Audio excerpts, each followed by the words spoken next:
എല്ലാവർക്കും നമസ്കാരം. നമുക്കിന്നിവിടെ പറയാനുള്ളത് മഞ്ഞൾപ്പൊടി അല്ലെ മഞ്ഞൾ നാഗത്തിന് അല്ലെ സർപ്പത്തേവർക്ക് അല്ലെ നാഗത്തേവർക്കൊക്കെ പൂജയിൽ ഉപയോഗിക്കുന്നത് നമ്മൾ കണ്ടിട്ടുണ്ട്. അതിൻ്റെ പ്രാധാന്യം എന്താണ്, ഏതൊക്കെ രീതിയിലാണ് നാഗത്തേവർക്ക് നമ്മൾ മഞ്ഞൾ അല്ലെ മഞ്ഞൾപ്പൊടിയൊക്കെ സമർപ്പിക്കുന്നത് എന്നീ കാര്യങ്ങൾ നമുക്കൊന്ന് നോക്കാം.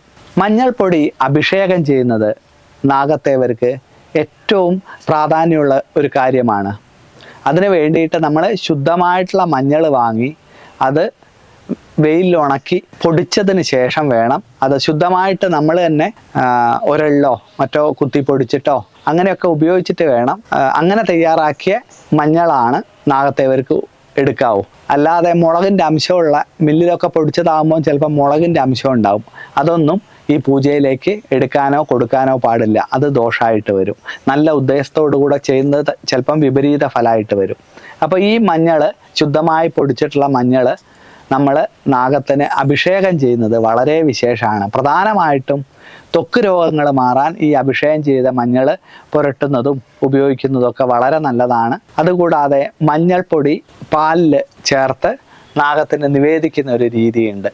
ശുദ്ധമായിട്ടുള്ള പശുവും പാലിൽ മഞ്ഞൾപ്പൊടി ചേർത്ത് നാഗത്തേവർക്ക് നിവേദിക്കുകയും ഈ പ്രസാദം കഴിക്കുന്നത് വയറ് സംബന്ധമായ അസുഖങ്ങൾ മാറാൻ ഏറ്റവും വിശേഷമാണ്. പിന്നെ അത് കൂടാതെ നാഗത്തേവർക്ക് വളരെ വിശേഷമായിട്ടുള്ള കാര്യമാണ് മഞ്ഞച്ചോറ്. മഞ്ഞച്ചോറ് എന്ന് പറയുമ്പോൾ വെള്ള നിവേദ്യത്തിൽ മഞ്ഞൾ ചേർക്കുമ്പോൾ തന്നെ അത് മഞ്ഞ കളറാവും. ആ നിവേദ്യം, വെള്ള നിവേദ്യം മഞ്ഞ കളറായിട്ടുള്ള മഞ്ഞച്ചോറ് എന്ന് പറയുന്ന ഈ നിവേദ്യം നാഗത്തേവർക്ക് നിവേദിക്കുന്നതും വളരെ വിശേഷമാണ്.